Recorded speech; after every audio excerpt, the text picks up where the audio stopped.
কেমন আছেন আপনারা? জিজ্ঞেস করলাম এই কারণে, কারণ আজকের দিনে দাঁড়িয়ে আশেপাশে যাকেই দেখছি সে দুঃখী আর ব্যাকুল। সে ভাবে সংসারে সব থেকে বেশি দুঃখ শুধু তার জীবনেই আছে, সব থেকে বেশি সমস্যা তার জীবনেই আছে।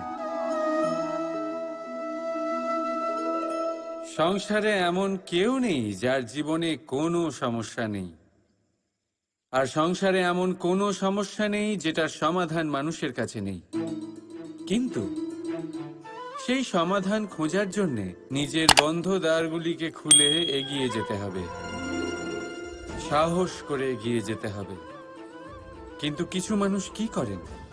নিজের মাথায় হাত দিয়ে কোনো এক কোণায় বসে নিরাশ হয়ে নিজের ভাগ্যকে তিরস্কার করেন। না, এটা কখনোই করবেন না। কর্ম করুন, এগিয়ে যান, সাহস দেখান, আর সব থেকে জরুরি কথা, সংযম হারাবেন না। কারণ আপনার লক্ষ্য যতই কঠিন হোক না কেন, সেটা অবধি পৌঁছানোর রাস্তা আপনার পায়ের তলা দিয়ে সর্বদাই যাবে। রাধা রাধা। দুঃখ কি, ভয় কি, এদের কিছুটা এইভাবে ভাবা যেতে পারে। জীবনে যখনই আপনি কিছু একটা লাভ করবেন, তখন সেটা হারানোর ভয় তার সাথেই চলে আসে। যেমন আপনি যদি ধন অর্জন করেন, ধন হারানোর ভয় তার সাথেই চলে আসে। সম্পত্তি অর্জন করলে সেটা লুট হবার ভয় তার সাথেই চলে আসে। আর এটা জীবনের সাথেও হয়। যেই মুহূর্তে আপনি জন্ম নেন, মৃত্যুর ভয় তার সাথেই চলে আসে। জন্ম না নিলে মৃত্যু কিভাবে হবে? মৃত্যুর ভয় কোথা থেকে আসবে? এবার এই ভয় কি সেটা আপনাকে বুঝিয়ে বলি। এই ভয় যদি মনের মধ্যে থাকে, জীবনে থাকে, তাহলে যা কিছু লাভ করবেন, সুখ, সম্পত্তি, সুবিধা, ধন, এইগুলি লাভ করার একটা আনন্দ থাকে, এদের সাথে জীবনযাপন করার একটা আনন্দ থাকে। এই ভয় সেই আনন্দ আপনার থেকে কেড়ে নেয়। ধরে নিন কাল আপনার মৃত্যু হতে চলেছে। এবার কালকের মৃত্যুর ভয় আজই মনে পুষে রাখলে, তাহলে এই ভয় আজকের সুখ, আজকের শান্তি আপনার থেকে কেড়ে নেবে। ভয় এটাই করে। সেই জন্য মনে রাখবেন, ভয়ের সঙ্গ আপনি ত্যাগ করে দিলে জীবন যাপনের যে সুখ তা চিরকাল আপনার সাথে থাকবে। আসুন আর আমার সাথে ভালোবেসে বলুন, রাধা রাধা। দুঃখ এমন এক অনুভূতি যেটা আমরা চাই বা না চাই, আমাদের জীবনে এটা অবশ্যই আসবে। আমাদের মনকে বিব্রত করে তুলবে, আমাদের মনকে বিচলিত করে তুলবে। কখনো ভেবে দেখেছেন এই দুঃখ আমাদের জীবনে কেন আসে, কিভাবে আসে? যদি আপনি মন দিয়ে চিন্তা করেন, তাহলে আপনি বুঝতে পারবেন যে এই দুঃখের অনুভূতি পরিস্থিতির থেকে বেশি মানসিকতার থেকে বেশি আশেপাশের লোকজনের সাথে জড়িয়ে। কারণ আশেপাশের লোকজনেরাই আপনার জন্য পরিস্থিতি তৈরি করেন, যা ভালোও হতে পারে আবার খারাপও। আপনার আশেপাশের লোকজনেরাই আপনার মানসিকতাকে প্রভাবিত করে, হয় তাকে ভালো করে অথবা খারাপ করে। আমাদের জীবনের অর্ধেক দুঃখ এই কারণে যে আমরা তাদের উপরে আশা রাখি যাদের ওপরে কোনো আশা রাখা উচিত নয়, আর অর্ধেক দুঃখ এই কারণে যে আমরা তাদের উপরে সন্দেহ করি যাদের ওপর সেটা করা উচিত নয়। তাৎপর্য এটাই যে মানুষকে চেনার চেষ্টা করতে থাকুন। যেদিন আপনি এটা বুঝে যাবেন যে কে সুজন আর কে দুর্জন, সেই দিন এই দুঃখ আপনার জীবন থেকে দূরে কোথাও চলে যাবে। রাধা রাধা। আপনি কি কখনো কোনো জলের ধারা দেখেছেন? তার সামনে যতই মাটি থাকুক না কেন, যতই কাদা থাকুক না কেন, যখন এই জলের ধারা বইতে আরম্ভ করে দেয়, তখন এই কাদাকে নিজেই ধুয়ে নিয়ে যায়। ওই কাদাকে ধুয়ে দেয় এবং নিজের পথ নিজেই তৈরি করে নেয়। তাহলে আপনিও এরকম জলের মতো হয়ে উঠুন। যদি হয়ে উঠতে পারেন, তাহলে নিজের মনের, নিজের ভাবনার, নিজের জীবনের যত অনাবশ্যক তত্ত্ব আছে, অনুপযোগী অংশ রয়েছে, অর্থাৎ অপরিষ্কার অংশ রয়েছে, তা নিজে থেকেই নির্মল হয়ে উঠবে। আর যেরকম জলের ধারা কখনো থেমে থাকে না, সব সময় বয়ে চলে, সেইভাবে আপনিও কখনোই থামবেন না। সব সময় বয়ে চলুন, এগোতে থাকুন। পথে যদি অনেক বিপদ আসে, সমস্যা আসে, থামবেন না, তার উপর নিরন্তর প্রহার করুন, নিরন্তর প্রয়াস করুন আর অগ্রসর হন। আপনি ভেবে দেখুন, এই জলের ধারা কখনো থেমে থাকে না, সবসময় বয়ে চলে, বিপদের সম্মুখীন হয়ে তাকে সাথে বয়ে নিয়ে চলে। সেই জন্য জলের ধারা, প্রবাহমান এই ধারা, এর থেকে কখনো দুর্গন্ধ আসে না, এতে কখনো ময়লা জমতে পারে না, বরং পালিত হয় সুন্দর প্রাণবন্ত জীবজন্তু, যেমন সুন্দর ছোট মাছ। তাই আপনিও এটাই করুন, কখনো থামবেন না, শুধু চলতে থাকুন, জলের ধারার মতো বইতে থাকুন। আপনি আপনার লক্ষ্য অবশ্যই খুঁজে পাবেন, আর তার সাথে নিজের অন্তরের যে মালিন্য রয়েছে তা আপনি নিজেই নিজের থেকে দূরে করে দেবেন। তাহলে আসুন আর আমার সাথে ভালোবেসে বলুন, রাধা রাধা। এই সংসারে আমাদের জীবনের সবথেকে বড় দোষ কি আপনি জানেন? কেউ বলবেন লোভ, কেউ বলবেন লালসা, কেউ বলবেন অসত্য। দেখুন, দুঃখের মূল কারণ হলো পরিশ্রম না করা। কিছু মানুষ ভাবেন যে আমি জীবনে কোনো পরিশ্রম করব না, অথচ আমি সবকিছু প্রাপ্ত করতে চাই। আর এমন এক কারণের জন্যই দূতের মতো খেলা আমাদের জীবনে প্রবেশ করার সুযোগ পায়। দূত। এই দূত আসলে কি? দূত অর্থাৎ কোনো পরিশ্রম ছাড়াই অন্য কেউ পরিশ্রম করে যা অর্জন করেছেন, যে সুখ সুবিধা অর্জন করেছেন, তা নিজের জন্য শুধুমাত্র একটা খেলার মাধ্যমে নিজের করে নেবার ইচ্ছে। আর এই ইচ্ছে অত্যন্ত বিনাশকারী হতে পারে। এই ইচ্ছে যদি আপনার বিবেক, আপনার মন, আপনার চেতনা, আপনার ভাবনা প্রবাহিত করে ফেলে, তারপরে আপনি চেষ্টা করতে শুরু করে দেবেন, আর সেইখান থেকেই আপনার পতন শুরু হবে। এই চেষ্টা করবেন যে অন্য কারোর জীবনের সমস্ত ধন, তার সমস্ত জীবন সম্পূর্ণভাবে নিজের করে নেওয়ার।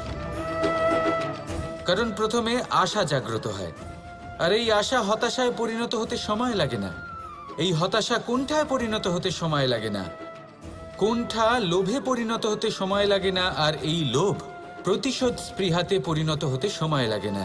আর যখন এই সব কিছু হয়, আপনি দুষ্ট হয়ে যান। আর সবাই জানেন যে প্রত্যেক দুষ্ট ব্যক্তির পতন হলো অবশ্যম্ভাবী। তাই নিজেকে দূতের থেকে দূরে রাখুন আর পরিশ্রমকে নিজের কাছে টেনে নিন। জীবনে আপনার যা যা স্বপ্ন রয়েছে, যা আপনি করতে চান, শুধুই পরিশ্রম দ্বারা অর্জন করুন। তাহলে তাই করুন, আর আমার সাথে ভালোবেসে বলুন, রাধা রাধা। জীবনে সবসময় সেটা হয় না যা আমরা চাই, তেমন ভাবে হয় না যেমন ভাবে আমরা চাই। এবার তাতে আমরা দুঃখ পাই, নিরাশ হয়ে পড়ি, ভাগ্যকে দোষ দিই অথবা অন্য কাউকে বা নিজেকে। কিন্তু সত্যটা কি, সেটা আমাদের জানতে হবে। এই সংসার নির্মিত হয়েছে পাহাড় দ্বারা এবং পাথর দ্বারা।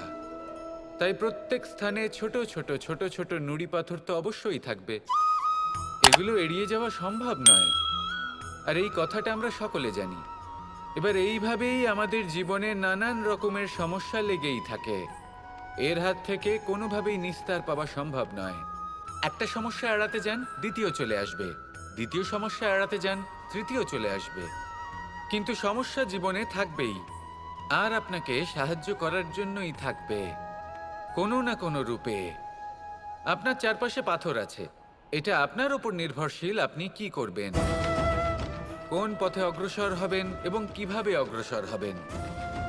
এবার দেখুন, এটা তো সবসময় সম্ভব নয় যে আপনার পদতলে ফুলের চাদর থাকবে, এটা তো অসম্ভব। সেই জন্য উচিত এটাই হবে যে আপনি পাদুকা পরিধান করে জীবনে অগ্রসর হন। এর সারমর্ম এটাই, যখনই জীবনে সমস্যা আসবে দৃঢ় হয়ে সম্মুখীন হন এবং এটা বোঝার চেষ্টা করুন যে এই সমস্যা জীবনে কেন এলো, কি শিক্ষা দিয়ে গেল। আপনার মধ্যে দোষ অবশ্যই থাকবে, তাকে গুণে পরিবর্তিত করুন। এই জীবন আরো বেশি সহজ সরল হবে এবং প্রসন্ন হয়ে বলবে, রাধা রাধা। বিন্দু বিন্দু জলেই সাগর নির্মাণ হয়। এবার এই কথা আমরা সকলে জানি। আপনি কি এই কথাটা জানেন যে ছোট ছোট সুখের দ্বারাই বড় সুখ লাভ করা যায়? একজন বাবাকে দেখুন, সন্তানের জন্ম থেকে তার যুবক হওয়া পর্যন্ত তার সাথে ছোট ছোট সুখ যাপন করেন। এই ছোট ছোট সুখগুলি তাদের প্রেমের সম্পর্কে গভীরতা নিয়ে আসে এবং প্রেমের এই গভীরতা তাদের জীবনে বড় সুখ নিয়ে আসে। এটা ঠিক সেই রকম যেরকম বিশাল এক সমুদ্রে, গভীর এক সমুদ্রে অমূল্য রত্ন খুঁজে পাওয়া যায়। এটাও ঠিক সেই রকমই। সেই জন্য জীবনে বড় বড় সুখের খোঁজ করতে গিয়ে সময় নষ্ট করবেন না। এই যে ছোট ছোট সুখ আছে, এগুলোকে যাপন করা শুরু করুন, এগুলোর আনন্দ লাভ করুন, এগুলো নিয়ে উৎসব পালন করুন, প্রেমের গভীরতা বুঝুন আর এই গভীর প্রেমে মন নিমজ্জিত করুন। তারপরে দেখুন এই মন আর এই জীবন সুপ্রসন্ন হয়ে বলবে, রাধা রাধা। আমাদের মনে যখন কোনো প্রশ্ন ওঠে, কোনো দ্বন্দ্ব জাগে, তখন আমরা যাই আমাদের গুরুর কাছে, আমাদের আরাধ্যের কাছে গিয়ে জিজ্ঞেস করি। এইভাবেই একদিন আমি পৌঁছলাম আমার আরাধ্যের কাছে, আমার মহাদেবের কাছে, আর ওনাকে প্রশ্ন করলাম যে মহাদেব, জীবনে আনন্দ পাওয়ার, উৎসব পালনের, প্রেম ভাগ করে নেবার, জীবনকে উপভোগ করে নেওয়ার সর্বশ্রেষ্ঠ সময় কোনটা? মহাদেব হাসলেন আর উনি বললেন, জীবনে উৎসব পালনের সবথেকে শ্রেষ্ঠ দিন হলো মৃত্যুর ঠিক আগের দিনটা। প্রেম ভাগ করে নেওয়ার সবথেকে শ্রেষ্ঠ মুহূর্ত হলো মৃত্যুর ঠিক আগের মুহূর্ত। জীবনকে উপভোগ করে নেওয়ার সর্বশ্রেষ্ঠ প্রহর হলো মৃত্যুর এক প্রহর পূর্বে। তখন আমি চমকে গেলাম। আমি বললাম, কিন্তু মহাদেব, মৃত্যু তো অনিশ্চিত, আমরা জানিও না কবে আমাদের মৃত্যু হবে। মহাদেব আবার হাসলেন। উনি বললেন যে যদি আমরা এভাবে জীবন কাটাই যে আমরা জীবনের প্রত্যেক দিন, প্রত্যেক মুহূর্ত, প্রত্যেক প্রহর শেষ বলে মনে করি, তাহলে আমাদের সমস্ত জীবন আনন্দের সাথেই অতিবাহিত হবে। কি বলেন? তাহলে আপনিও এই কথা মনে রাখুন আর আমার সাথে ভালোবেসে বলুন, রাধা রাধা। ভগবান প্রত্যেক কঠিন পরিস্থিতিতে এই নামই আছে যা আমাদের উপায় দিয়ে থাকে। ব্যক্তি যান, ভগবানের পুজো করেন, আরাধনা করেন, ব্রত পালন করেন, মন্দিরে যান, পুজো পাঠ করেন, ভগবানকে জাগিয়ে তোলেন, আর তারপর শুরু হয় সমস্ত প্রশ্ন। হে ভগবান, আমার সাথে এরকম কেন হচ্ছে? কেন আমারই জীবনে এত দুঃখ আছে? আমি কিভাবে এর সম্মুখীন হব? আমাকে কেন এত কষ্ট ভোগ করতে হচ্ছে? হে ভগবান, আমি কি করব? আমাকে সাহায্য করুন, কোনো রাস্তা দেখান।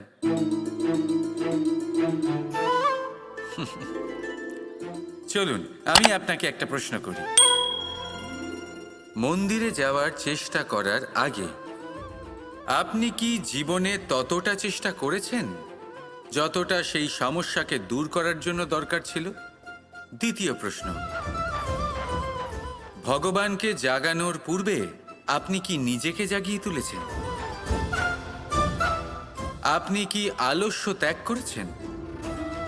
তৃতীয় প্রশ্ন, ভগবানকে জিজ্ঞাসা করার আগে আপনি কি নিজেকে জিজ্ঞাসা করেছেন যে আমি কেন এত অসফল হচ্ছি?